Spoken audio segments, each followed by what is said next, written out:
I like Yay! I think first of all, we just need to be really proud of ourselves for doing our first IG Live. Yes, I know for a moment I was like, Yeah, she's not joining. It's not working. yeah.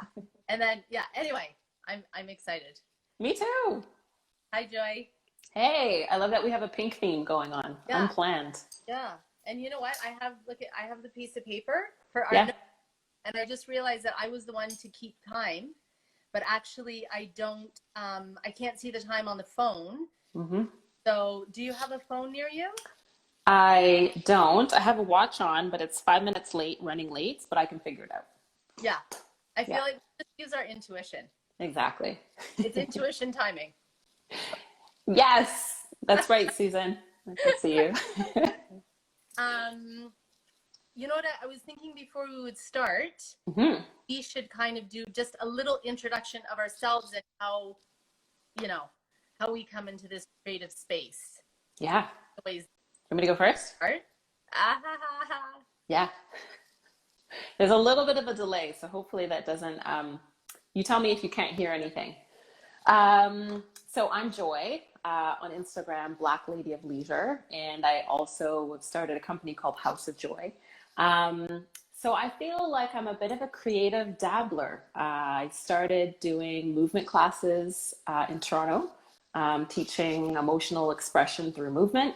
I'm also a stylist, and I'm also working on an online store celebrating and supporting Black jewelry designers, which I will be launching in the next few months.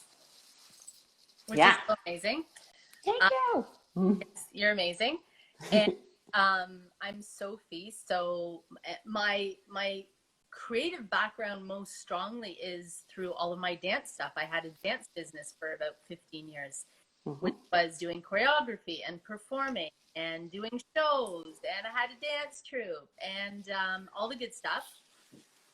So for me, oh, and then being an entrepreneur, which is, as every entrepreneur, is a creative pursuit, right? Like the bringing a dream to reality is an act of creation. Um, so that's how we both come to this place of creation and motherhood. And so, Joy, when we were first talking about this, I'm going to turn on another light to see if that helps my lighting. Um, I You came up with this genius 3 layers of creativity because it feels like a topic that's so big that Yeah. we really wanted to find a way of like giving this gigantic question some structure. And you hmm had this amazing 3 layers of creativity, which I just love. So could you share that with us to start us off? Yeah. Yeah. So I was thinking about creativity in my life and how it could apply to other women as well. And I was thinking about the fact that I see there being 3 layers to creativity. And the first layer is to me the most easily accessible. And I call it, it's my mantra, my life is my art. And Mm. that's the idea that the way I'm living is a creative practice. The way I'm moving through my space or through the world is full of possibilities for beauty and art and pleasure and joy, whether it's how I get dressed in the morning or what I choose to have my tea in, to how I decide to decorate my house, the way I cook dinner, even the way I'm walking down the street. I feel like all of that can be art. And what I love about it is I can decide to do that at any time without having to negotiate anything, without it taking up too much time and space. And most importantly, it's pleasurable and it's fun and it feels good. So I see Yeah, that as like the foundation. The yeah, second layer of creativity to me is the idea of creativity as a practice.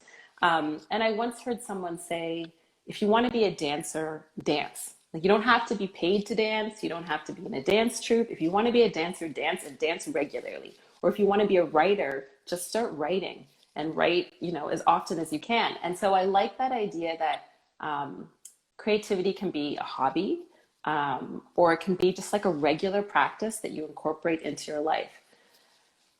Again, I feel like that layer then starts to become a little bit more challenging because you do have to start finding the time to get to the dance class or to put aside time to write your poetry or paint the painting Yeah. or, you know, make the pastries, whatever it is. Yeah. Um, and then there's the third layer, which I think is the layer where a lot of us are struggling or facing challenges. Yeah. The shit hits the fan layer, as you Hit say. and at this year.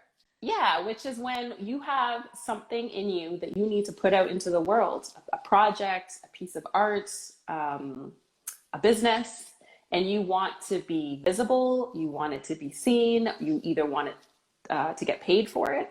And I see that as being the place where personally I have probably struggled the most.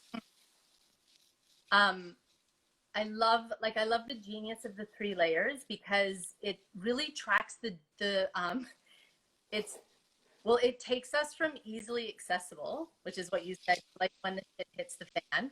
Mm-hmm. Um, and it also tracks like how, for me, how creativity and art and the pursuit of our true desire and desires moves through all those places. It moves through pleasure and ease, and it moves through hardness and struggle and like all the things. Yeah. How you put that, and um, the shit hits the fan when it's like we're trying to reach that uh, consistency, which is what we've talked about, like consistency in productivity. Like even as Yeah. I words, I practically break out in hives. I love the idea of it, and I love momentum, and I'm ambitious and disciplined, and I already feel all of the stuff that comes with that, right? Yeah.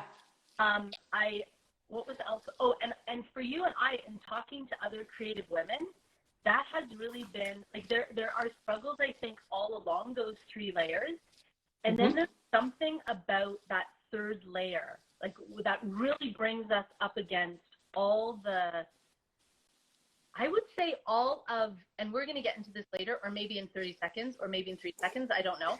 But the third layer really brings us into conflict with the good girl, the good mother, the Mm-hmm. good wife, the shit of what we need to do to stand for our desires. So, um, yeah, Yeah. And I think, I mean, I think there was a story you told, which I'll give you time to tell, about a character on a TV show that I think really illustrates um, where we can potentially go, but then all the challenges that women can face to get to that place. This idea of like, is it too self-indulgent to put aside time for my creativity? What does that mean for my family? Does that mean I'm a bad mother if I'm not 100% devoted to them? Where do I find the energy because I didn't sleep properly? Like all yeah, of these decisions and choices we have to make space for this thing that we want to create. yeah. And I think we had a little funny moment where I was saying, um, uh, if you have a working spouse Mm-hmm. and they have a meeting and it's over dinner time, they will say to you, I have a meeting at 6 until 7:30. And they will go down or up or whatever to their office and they will be there for the meeting. Yeah.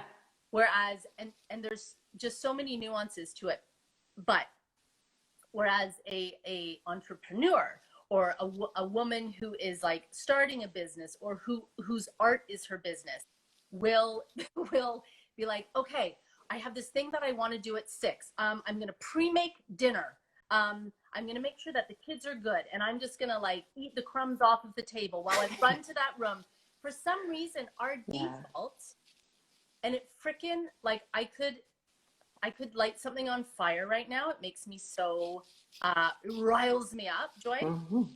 Our default is how can I how can I accomplish all of this without putting anybody out, without changing anybody else's schedule? How can I pursue this dream and this desire of mine as if it doesn't exist?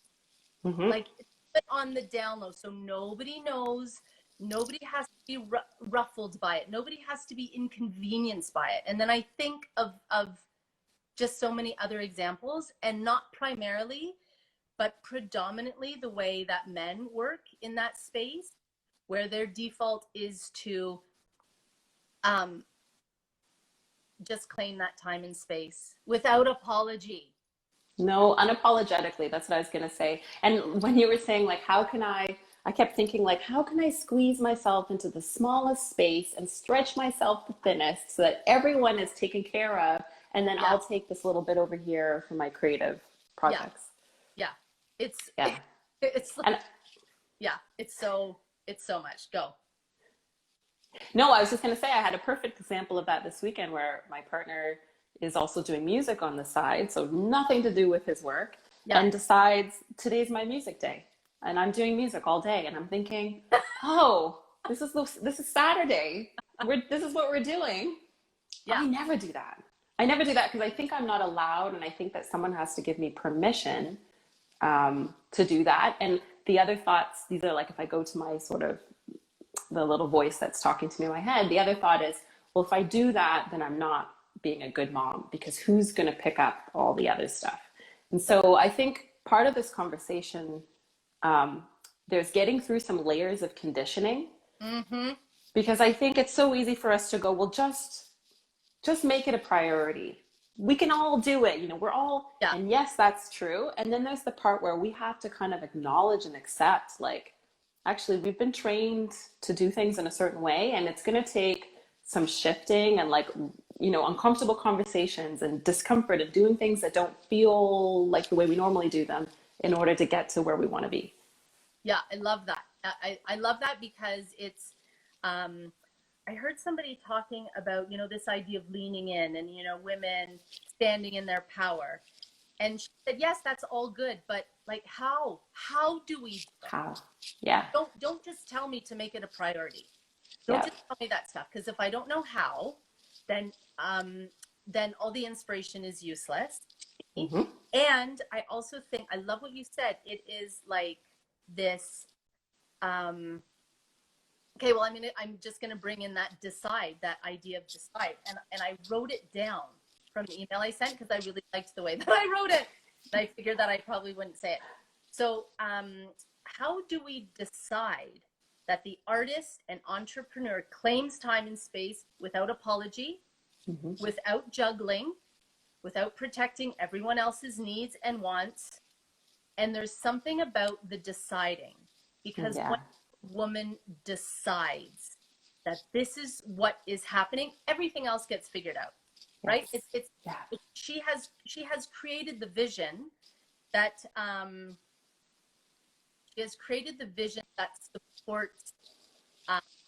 supports everything, and then it's just like, today's painting day. Because, like you said, I think that we still wait for somebody to give us, including ourselves. So it's like this holding of the breath.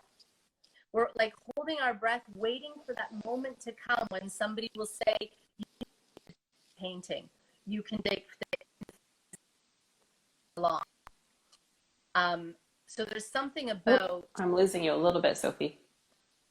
Yeah, okay, I'm going to keep on going. Can you hear me now? Yeah.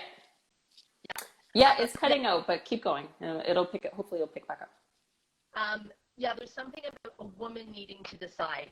Because I feel like when a woman is crystal clear, decision, it's all like everything else falls into line.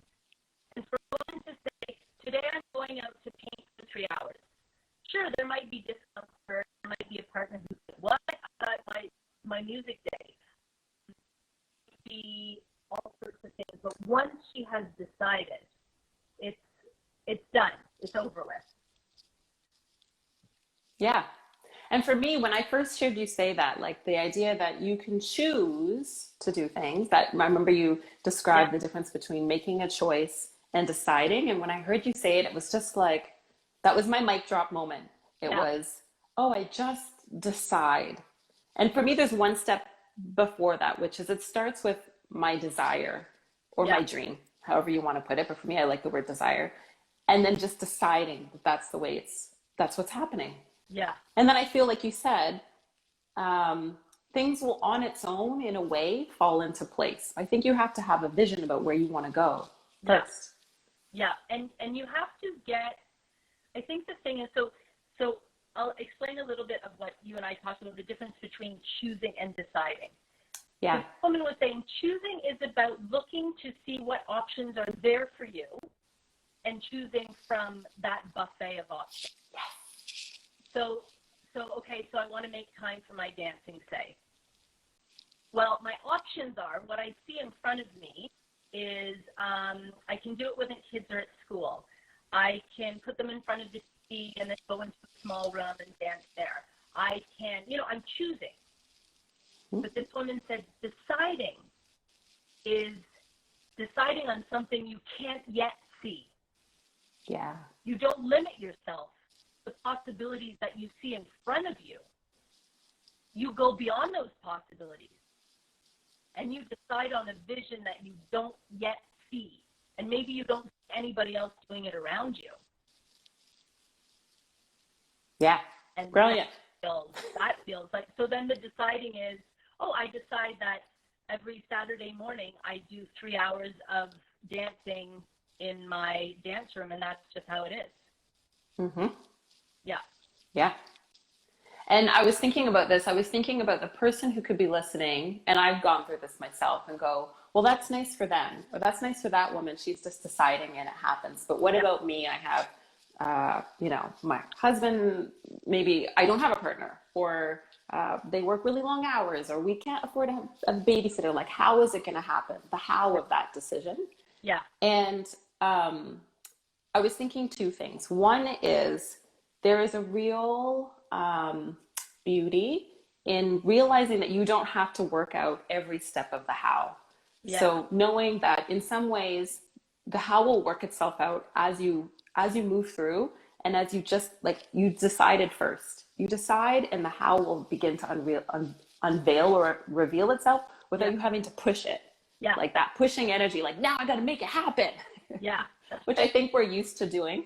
Right. And then I also think, somewhat contradicting myself, is the idea that what I was saying before is the how will probably involve setting new boundaries, negotiating, having difficult conversations or uncomfortable conversations, and maybe even some radical acts.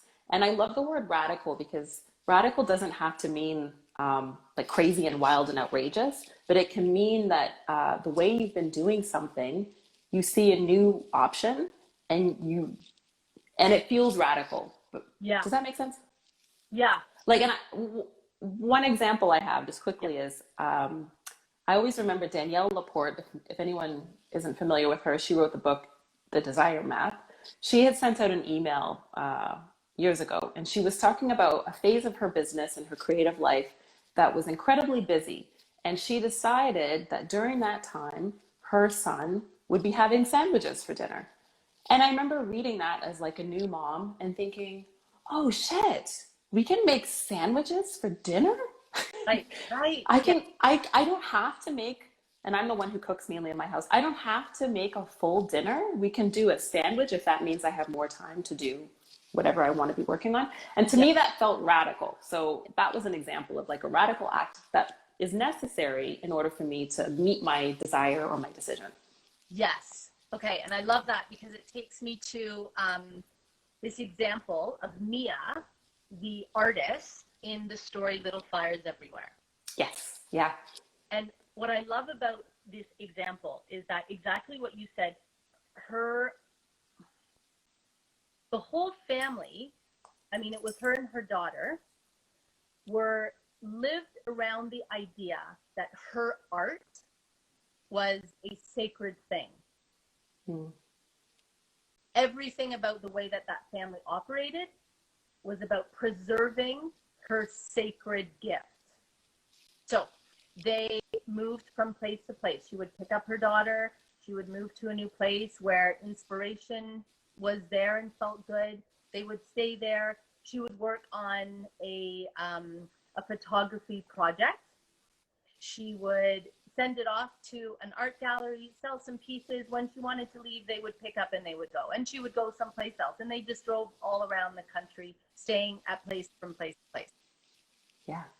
What's so amazing to me, first of all, is that she never apologized. It was just understood. It was decided that this was the way that she was going to live. And her daughter also believed that.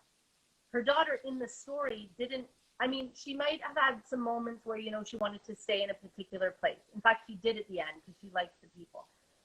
But there was this understanding that that's the way their lives worked. Their lives revolved around her art. Yeah. Because it was so important and precious and powerful.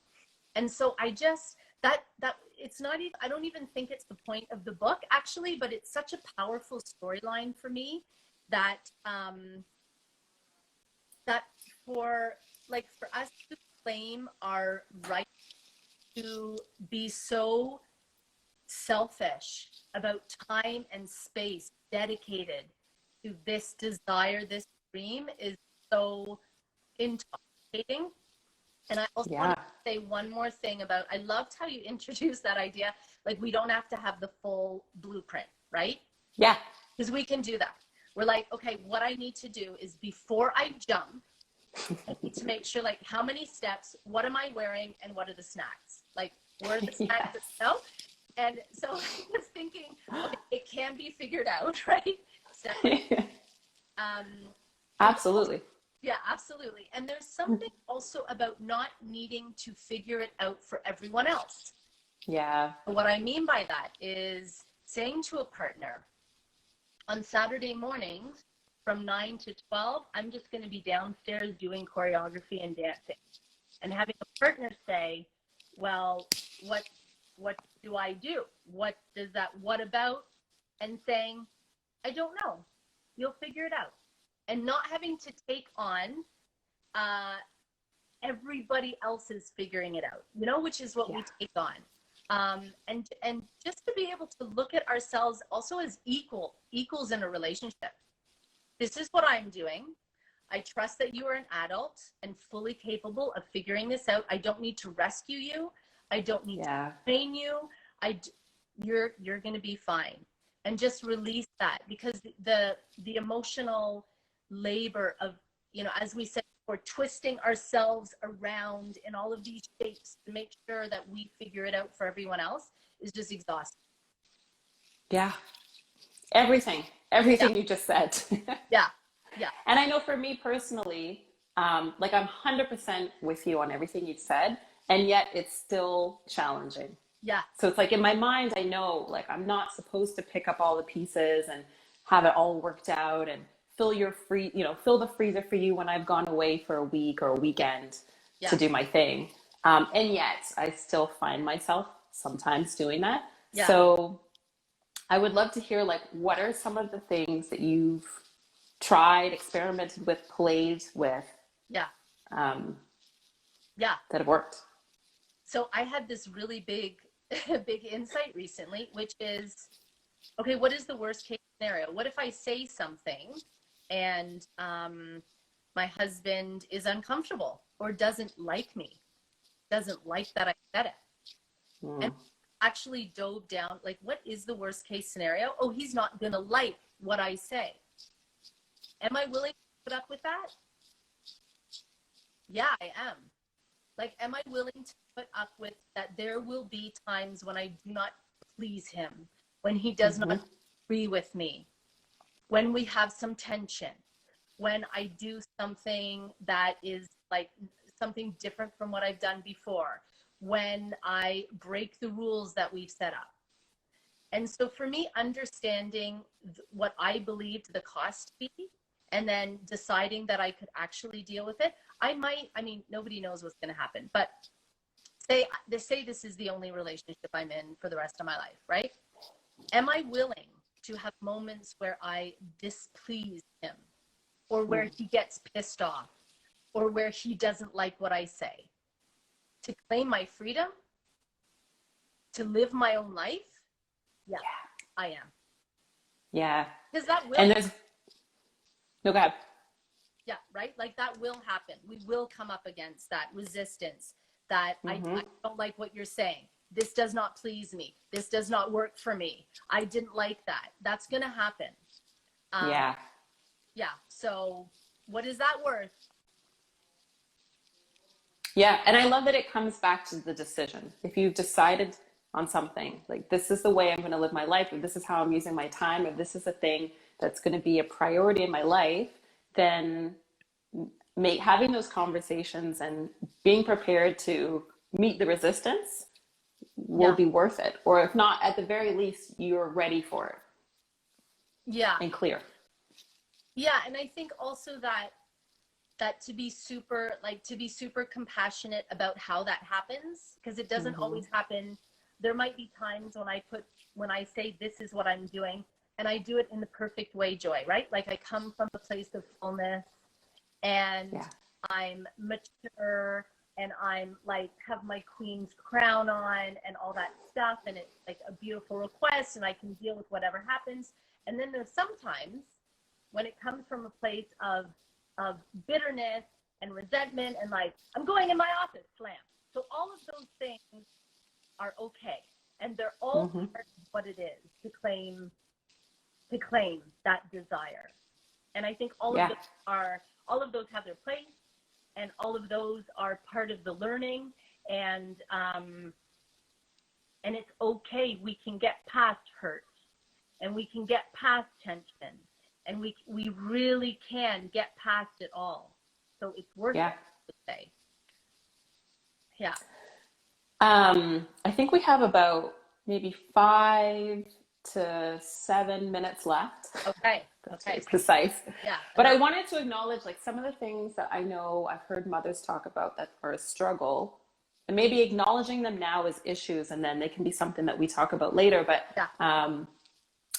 so when you've run out of energy, so it's no longer about negotiating with a partner, but it's really like, do I even have the reserves to create? Like I didn't sleep last night, or I've spent the whole day running after little kids, and I don't have the energy to do anything. All I want to do is lie down.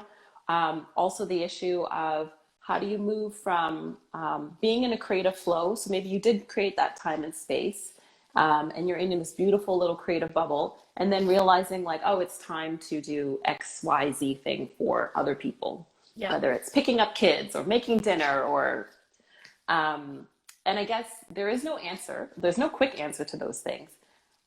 And I want to acknowledge that this is, it's messy. It's messy, and there's so much to figure out. Yeah. And it's not something obviously that we'd figure out in 30 minutes, but I think having a conversation, having the conversation is so important. Yeah. And also knowing that we're not alone, and that we're supposed to figure all of this out by ourselves. Yes. I think that it is messy, and I think that I mean, the lifelong journey of accepting what is, acknowledging what's hard, continuing to reach for the desires, having it be messy, like dropping this idea of perfection, even while we just so fucking want it to be perfect, and just being okay with all of it is really important. And sisterhood can help us do that, right? Because like when I forget and I'm gonna get all twisty, you will be there to remind me of all the things that I just talked about, right? And I think also, like, for a woman to go on this super intimate journey to know when she really wants to push and when she needs to nap, and be okay with that. And to know that when her partner is the place of resistance, or when she resistance, to to find her place where she feels okay to let go of expectations, and then to find the place where she really wants to hold on to the full dinners, like to have the nights where sandwiches, and then the nights where it was full. I think it's all part of it. And like we've talked to before, every time we just are in the fucking shit, and we're in the darkness, and we're in stuck or resistance or fear or grief, to tune into the why, to like put ourselves in that moment of, this is why I do this. This is what it feels like for me, movement. Yeah. This is what it will feel like for me to launch my online store. This is what it feels like in the middle of my photography or my painting. Like, to plug back into the why, to plug back into the desire, and then be like, okay, cool. From this place, do I want to have a nap or do I want to push forward? And that place is like a super powerful clarity lens. Because if what your desire really needs right now is for you to take a nap, you're like, good, fill up. I know my desire. I'm rooted in it, and I need to take a nap. Or you're like, I just got super motivated. I don't need a nap. I'll go to bed early tonight. I'm going to push through it and do this amazing thing because I'm stuck. Yeah. Yeah. 100%. And I think the being able to come back to yourself and keeping yourself sort of as nourished as possible throughout that journey in order to be able to work through that decision is also really important. Yeah. Filling the well so that you're not running on empty, you're not pushing past your limits, you're caring for yourself at the same time. Yeah. So Joy, let's finish off with a question from me to you. What are you doing these days to keep yourself nourished? Ooh, that's a good one. Okay. I think a big one for me is processing my emotions. So this morning didn't start off the best way. And rather than like holding it inside, I'm always like just trying to tap into like, okay, I'm feeling really angry right now and letting out the anger, moving through like any grief or sadness that might be sticking to me, and then like turning it back on. So dancing is really important for me. I dance throughout the day. That feels really good.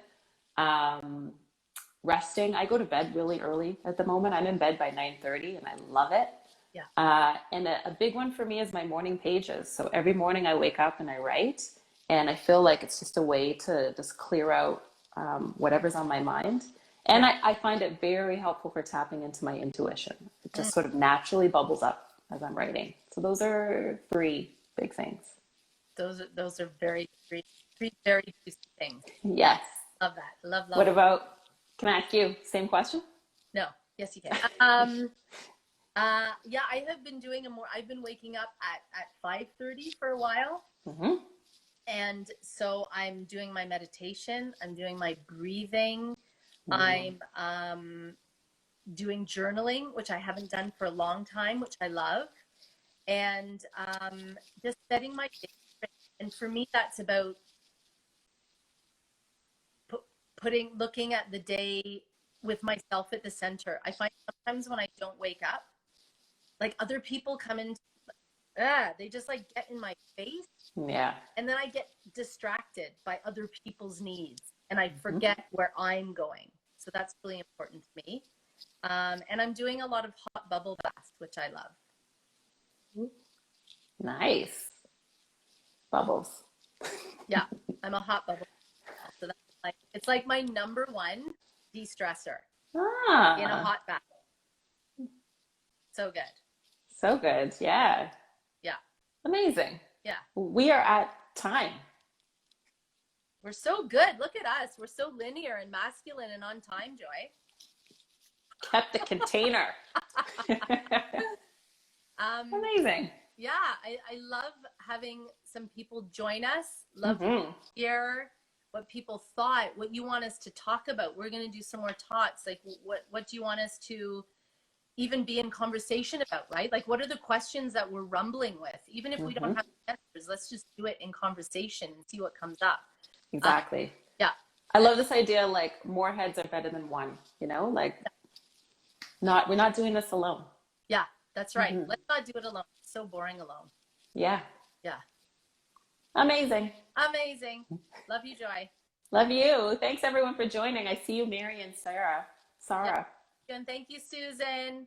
Who else was here? I wish I could figure out how to see all the comments back, but I don't know how to do that yet. I can see Safira. And Midlife Globetrotter. Yep, that's Susan. Love it. Oh, Susan, okay. Yeah. All right. Thanks for joining, everyone. Thank you, everyone. Bye, Joy. Bye.